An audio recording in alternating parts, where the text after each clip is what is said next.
پھر عرفہ کا دن ہے، عرفہ کا روزہ 9ویں ذی الحجہ۔ رسول اللہ صلی اللہ علیہ وسلم فرمایا کرتے تھے مجھے اللہ کی ذات سے امید ہے کوئی یہ روزہ رکھے گا اللہ اس کے 1 سال پہلے اور 1 سال بعد کے سارے صغائر گناہوں کا کفارہ بنا دیں گے۔ تو یہ عجب فضیلت کے دن ہے، عجب شان ہے ان دنوں کی، بڑی عظیم و شان عبادتیں ہیں ان دنوں میں۔ حج کی عبادت یوں لگتا ہے بیت اللہ میں مقناطیسیت ہے، کھینچی چلی جا رہی اطراف عالم کے مسلمانوں کو حج کی عظیم عبادت، قربانی کی عظیم عبادت، عجیب پیغام۔ بلکہ یہ مبارک سلسلہ رمضان سے شروع ہوتا ہے۔ رمضان کے اللہ کے خاطر مسلمان کھانا پینا چھوڑ دیتے ہیں، پھر رمضان ختم ہوتی ہی حج کے مہینے شروع ہوتے ہیں۔ حج کا مہینہ شوال، ذی قعدہ، ذی الحجہ۔ آپ علیہ الصلوۃ والسلام فرمایا کرتے تھے یہ تینوں مہینے حج کے ہیں، رمضان میں احرام نہیں باندھ سکتے، یکم شوال سے احرام باندھ سکتے۔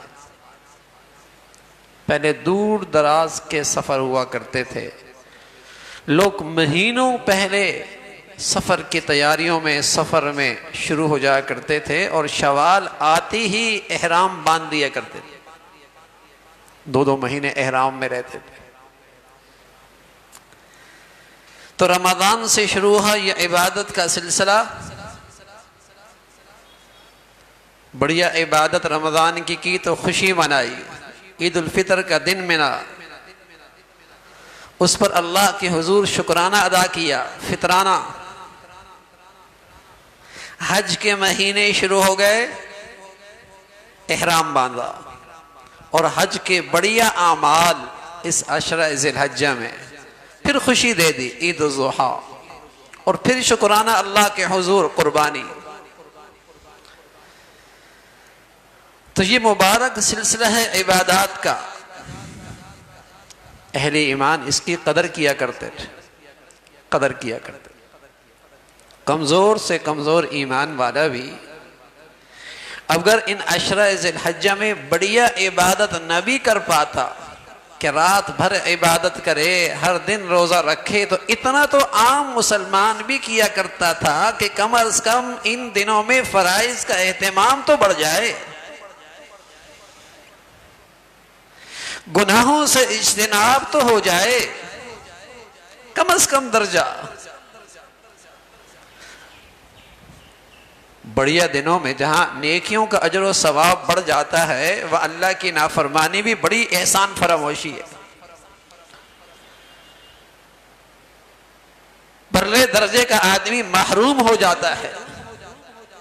تو جب بڑے دن آتے ہیں، رمضان بڑے دن، جیسے رمضان کی عبادت کا اجر و ثواب بڑھ جاتا ہے، کوئی بدبختی ہوا کرتا ہے جو رمضان میں اللہ کی نافرمانی کرے۔ حضور علیہ الصلوۃ والسلام فرمایا کرتے تھے بدنصیبی ہوا کرتا۔ تو عشرہ ذی الحجہ مسلمان عبادات کا اہتمام کرتے ہیں، آخری درجے کا ایمان، آخری درجے کا ایمان کہ فرائض کا تو اہتمام کرے، حلال کھانے کا تو اہتمام ہو جائے، معاملات معاشرت میں تو اللہ کا حکم پورا کرنے لگے، عبادت میں جو چیزیں فرض ہیں اس کا تو اہتمام شروع ہو جائے۔ رحمت کی گھڑیاں آئی ہیں، اللہ کی رحمت بہانے ڈھونڈ رہی ہے، تو کم از کم درجہ فرائض کا اہتمام ہوتا تھا۔ ایسا جیسے رمضان میں مسجدیں بھر جایا کرتی تھی، عشرہ ذی الحجہ میں مسلمان کم از کم فرائض کے اندر تو اللہ کے گھروں کو آباد کر دیا کرتا تھا۔ اس لیے کہ سب سے مبارک دن رمضان کے بعد یہ عشرہ ذی الحجہ کے ہیں، گناہ تھم جایا کرتے تھے، اللہ کی نافرمانی سے حیا ہونے لگتا تھا، بڑھیا دن آ گئے ہیں. اللہ کے نبی نے فضیلت بتائی ہے اور اللہ رب العزت نے ان دنوں کی قسم کھا کے اس کی عظمت کا پیغام دیا ہے. بڑے عظیم دن ہے. تو اہتمام ہوتا تھا کہ کم از کم درجہ گناہوں پہ ندامت، سچی توبہ، استغفار کا اہتمام، فرائض کا اہتمام، فرائض کا اہتمام اور بڑھ جایا کرتے. اور سچ یہ ہے کوئی خوش نصیب مسلمان اس درجے میں بھی آ جائے نا کہ عشاء کی نماز جماعت سے پڑھ لے اور فجر کی نماز جماعت سے پڑھ لے تو انشاءاللہ ان راتوں کی برکات سے محروم نہیں ہوگا. اتنا تو کر لے. اور اگر اس کی فضیلت اور پا لینی ہے تو عشاء کی نماز کی آخر میں وتر سے پہلے 4 رکعت پڑھ لے قیام اللیل کی نیت سے، تہجد کی نیت سے. رات کے آخری حصے میں نہ بھی اٹھ پایا تو اللہ رب العزت اسے انہی لوگوں میں شامل کریں گے جنہوں نے رات میں عبادت میں تہجد کا اہتمام کیا. کون سا مشکل ہے؟ کتنی دیر لگتی ہے؟ تو کچھ وہ ان لوگوں میں مسلمان نظر تو آئے کہ ہاں ان کے ہاں اللہ کی اس رحمت کی قدر بہت ہے، یہ اللہ کی رحمت کے محتاج بہت ہیں، یہ اللہ کے نوازنے کے لیے جھولیاں پھیلانے والے ہیں. فرائض کا اہتمام. اللہ کی نافرمانی سے ان دنوں میں احتیاط ہو جائے. یعنی اگر آدمی یہ بھی کر لے کہ ان 10 دنوں میں اللہ کا حکم نہیں ٹوٹے گا، حرام نہیں، حرام کی طرف نظر نہیں اٹھے گی، میری زبان سے حرام بول نہیں نکلیں گے، محتاط. اس لیے کہ ان گھڑیوں میں اللہ کے پیارے نیکیوں میں آگے بڑھ رہے ہوتے ہیں. میں کمزور آدمی ہوں، کم از کم اللہ کی نافرمانی تو نہ کروں. اہتمام وقت. اور اللہ کی رحمت کا تو حال اور شان یہ ہے کہ ہر مسلمان تو بیت اللہ کے ہاں نہیں جا سکتا اور ہر آدمی تو حج پہ نہیں جاتا، لیکن اللہ کی رحمت دیکھیے، نوازنے کے بہانے دیکھیے. فرمایا ان 10 دنوں میں وہاں احرام کی حالت میں جو حاجی ہیں، جو ان کی شان ہے، اگر کوئی آدمی ان کی شان کی تھوڑی سی نقل کر لے، مشابہت اختیار کر لے، شباہت اختیار کر لے کہ وہ بال نہیں کاٹتے، ناخن نہیں کاٹتے، یہ اطراف میں عالم میں رہنے والا مسلمان جس نے قربانی کرنی ہے، عشرہ کا ذی الحجہ کی چاند نکلنے سے پہلے اپنے بال کٹوا لیے، بغل کے بال کٹوا لیے، سر کے بال کٹوا لیے، ناخن کٹوا لیے. اب ان بقیہ 10 دنوں میں ان احرام میں رہنے والوں کی نقل اختیار کرتا ہے. رسول اللہ صلی اللہ علیہ وسلم نے فرمایا جو بیت اللہ میں آنے والے حجاج کو اللہ اپنی رحمت سے نواز رہا ہے، اطراف عالم میں رہنے والے یہ مسلمان بھی اللہ کی اس رحمت سے محروم نہیں ہوں. بہانے ہیں نوازنے کے، حکم دے دیا، شباہت اختیار کر لو، نقل بنا لو اللہ کے ان پیاروں کی، اللہ کے ان عشاق کی جو اس شان کے ساتھ وہاں گئے ہوئی ہیں.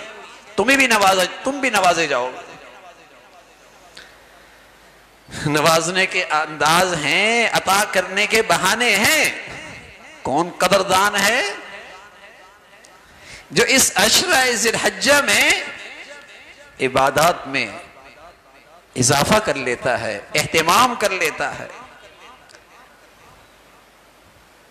قربانی کی عبادت سبحان اللہ ایک اندر پیغام رکھتی ہے قربانی. فلما اسلم وتلہ للجبین، فلما اسلم وتلہ للجبین، اللہ کے یہ پیارے جنہیں اللہ نے حکم دیا کہ بیٹا ذبح کرنا ہے، سبحان اللہ، بیٹا ذبح کرنا ہے، اور وہ بھی سال کے بعد ہاتھ پھیلانے سے اللہ نے دیا تھا. جب انگلی پکڑ کے ساتھ چلنے کے قابل ہوا، باپ اور بیٹے میں آپس میں انس بڑھ گیا، محبت بڑھ گئی، تو حکم آ گیا اس کو میری خاطر قربان کر دو. قربانی اسی کا نام ہے. اللہ کے لیے اللہ کا قرب پانے کی چیز، اللہ تعالیٰ کا قرب پانے کی چیز قربانی کیجئے۔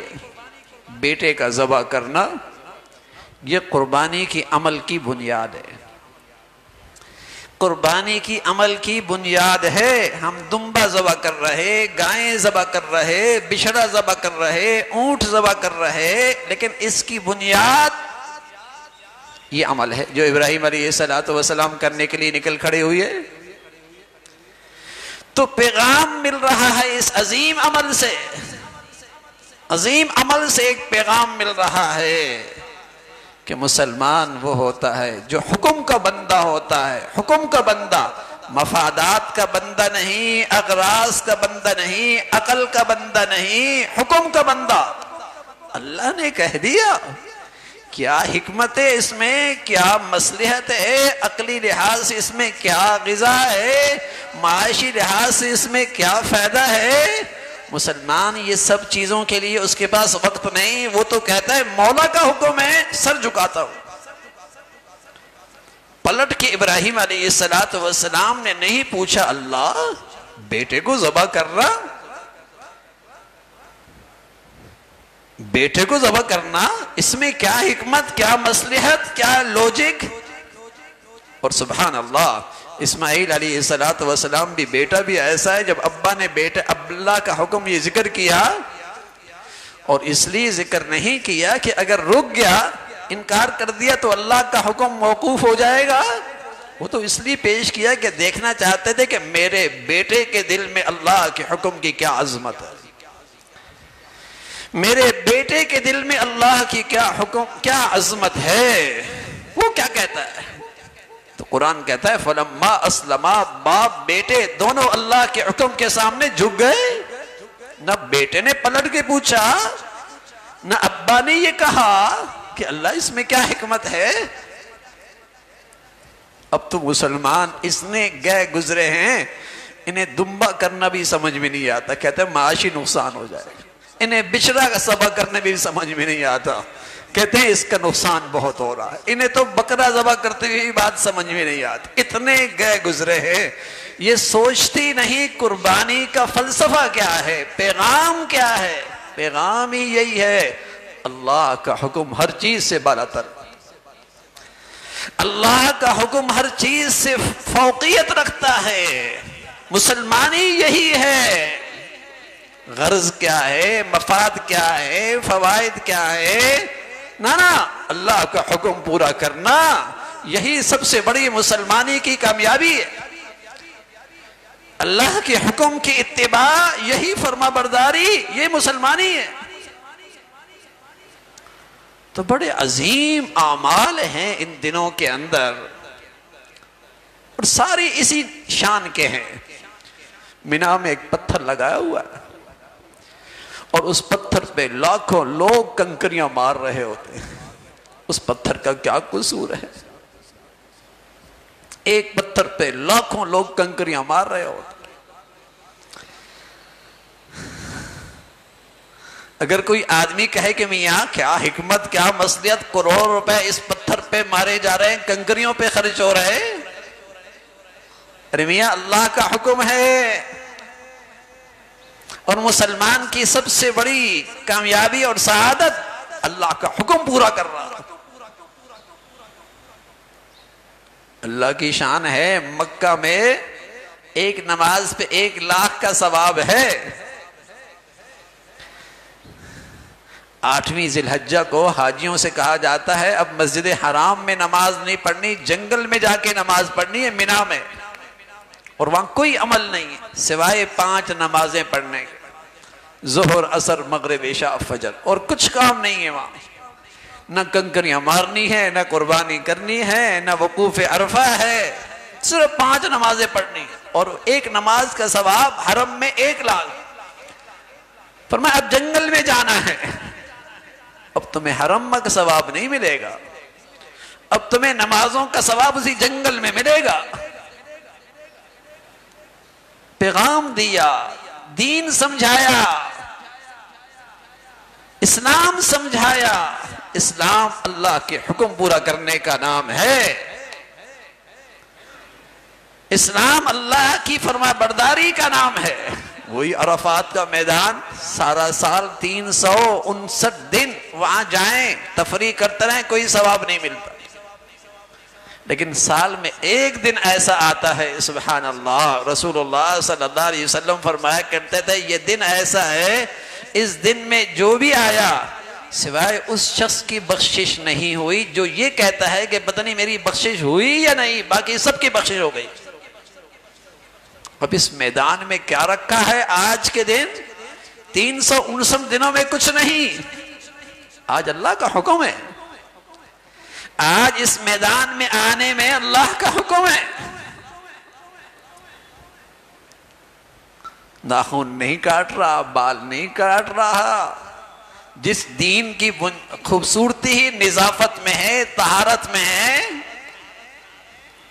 جس دین کی خوبصورتی طہارت اور نظافت میں ہے، جہاں ہر عمل اس کا آغاز ہی طہارت اور نظافت سے ہوتا ہے، وہاں کہہ دیا ناخن نہیں کاٹنے، بال نہیں کاٹنے. اللہ کا حکم سمجھایا جا رہا ہے، اسلام سمجھایا جا رہا ہے. تو میرے عزیزو، بڑھیا عبادت اور فضیلت اور شان کے دن ہیں.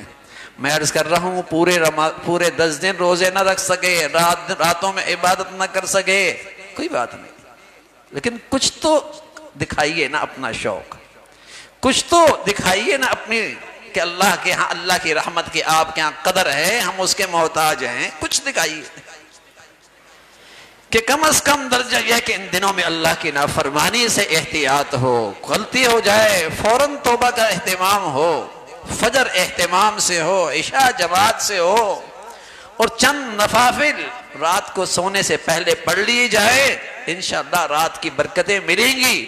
اور رسول اللہ صلی اللہ علیہ وسلم فرمایا کرتے تھے برکتیں بھی معمولی نہیں، ان راتوں کا انعام بھی معمولی نہیں، ایسا جیسے شب قدر. اگر سارے دنوں میں روزے نہ رکھ سکے، عرفہ کا ایک دن کا رکھ لے. کچھ قدردانوں میں شامل ہوتے نظر آئے تو یہ دن برکت کے ہیں، اور اس میں خاص عبادت ہے، سبحان اللہ، جس میں اسلام کی شوکت ہے، شوکت. اور وہ تکبیرات ہیں، تکبیرات جو 9ویں ذی الحجہ سے شروع ہوتا ہے، فجر کی نماز سے لے کر اور 13ویں تاریخ کی عصر تک رہتا. اللہ اکبر، اللہ اکبر، لا الہ الا اللہ، واللہ اکبر، اللہ اکبر وللہ الحمد. کہ مسلمان مسجد میں آئیں، نماز کے بعد اتنے زور سے پڑھیں کہ اسلام کی شوکت کا اظہار ہو، مسجد گونج جائے. بآواز بلند پڑھنا اللہ کے نبی کی سنت ہے. ہاں، عورتیں گھروں میں اس کو آہستہ پڑھیں.